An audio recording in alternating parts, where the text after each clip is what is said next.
দশৰথ ৰজাৰ জন্ম কাহিনী।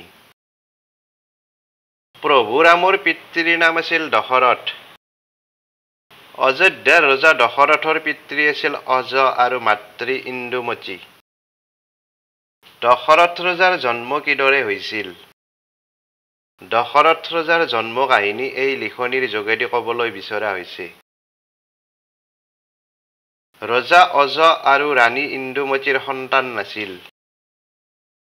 অযোধ্যাৰ এজন জনপ্ৰিয় ৰজা হৈ সন্তান নোহোৱা কথাটোৱে ৰজা-ৰাণীক মনত বহুত দুখ দি আছিল।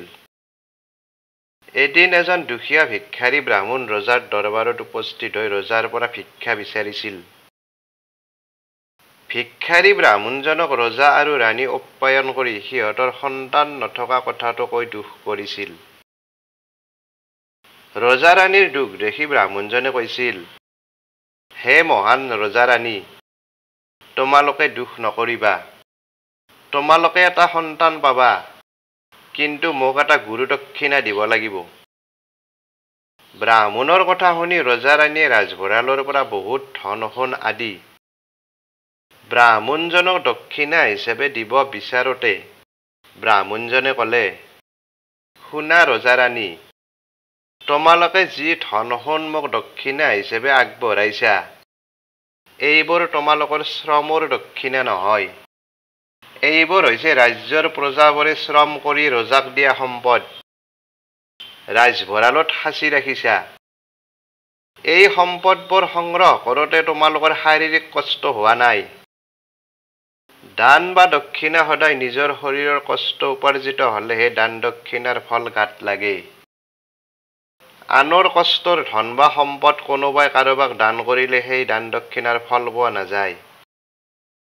গতিকে তোমালোকে মোক নিজে শাৰীৰিক কষ্ট কৰি উপাৰ্জন কৰা সম্পদ দক্ষিণা হিচাপে দিব লাগিব। নিজে কষ্ট কৰা দান বা দক্ষিণা কিঞ্চিত হ'লেও কথা নাই। তেতিয়াহে বিচৰা ফল পাবা। এই বুলি কথাখিনি কৈ ব্ৰাহ্মণজন গুচি গ'ল। ব্ৰাহ্মণৰ কথা শুনি ৰজা-ৰাণী আচৰিত হ'ল। ৰজা-ৰাণী মনতে ভাবিলে, ব্ৰাহ্মণজন আকৌ কেনে মানুহ, ইমান বেছিকৈ ধন সম্পদ দিয়াৰ পাছতো ল'ব নিবিচাৰিলে আৰু কৈ গ'ল, নিজৰ শৰীৰৰ কষ্টৰে কৰা উপাৰ্জনহে দান দিব লাগে। নিজে কষ্ট কৰা দানৰ পৰিমাণ কিঞ্চিত হ'লেও হ'ব। ৰজা-ৰাণী আলোচনা কৰি সিদ্ধান্ত কৰিলে, ক'ৰবাত এটা দিন হ'লেও কাম কৰি যি ধন পায় সেই ধন ব্ৰাহ্মণজনক দি আহিব। কথাটো হ'ল ৰজা-ৰাণী আনৰ ঘৰত কাম কৰিব কেনেকৈ? ৰজা বা ৰাণীক কোনে কাৰ ঘৰত কাম কৰিব দিব? ৰজা-ৰাণীক সকলোৱে সন্মান কৰে। এনেদৰে ভাবি ৰজা আৰু ৰাণী ৰাজসভা এৰি সাধাৰণ মানুহ হৈ এদিন এখন বেলেগ ৰাজ্যলৈ গৈ তাত এটা পৰিয়ালত কাম কৰিলে। বেলেগ ৰাজ্যলৈ যোৱাৰ কথাটো আছিল এইটোৱে, নিজৰ ৰাজ্যত সকলোৱে চিনি পালে কোনেও কাম কৰিব নিদিব। দিনটো কাম কৰি ৰজা আৰু ৰাণী পোৱা মজুৰি এটা সৰু সোণৰ টুকুৰা লৈ দ্বিতীয় দিনা ৰাতিপুৱা ব্ৰাহ্মণৰ ঘৰলৈ গৈ দক্ষিণা হিচাপে ব্ৰাহ্মণক দিলে। ব্ৰাহ্মণে সোণৰ সৰু টুকুৰাটো মাটিত পেলাই দিলে। সোণৰ টুকুৰাটো মাটিত পেলাই দিয়াৰ লগে লগে মাটিখিনিত এটা প্ৰকাণ্ড গাধ হৈ জুই জ্বলি উঠিল। সেই জুইৰ মাজৰ পৰা একোখনকৈ ৰথ ওলাই আকাশলৈ উৰি যাব ধৰিলে। এনেদৰে এখন দুখনকৈ 9খন ৰথ আকাশলৈ উৰি গ'ল। 10 নম্বৰ ৰথখন এজন বালকৰ সৈতে ওলাই আহি ব্ৰাহ্মণৰ কাষত ৰৈ গ'ল।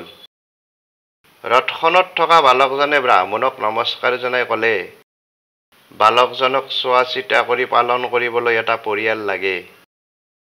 ব্ৰাহ্মণে লগে লগে ৰজা অজ আৰু ৰাণী ইন্দুমতীক বালকজনক নিবলৈ ক'লে। ৰজা-ৰাণী আনন্দমতে বালকজনক ঘৰলৈ লৈ গ'ল। 10 নম্বৰ ৰথৰ পৰা ওলোৱা বাবে বালকজনৰ নাম দশৰথ ৰাখিলে। এনেদৰে দশৰথ ৰজাৰ জন্ম হৈছিল।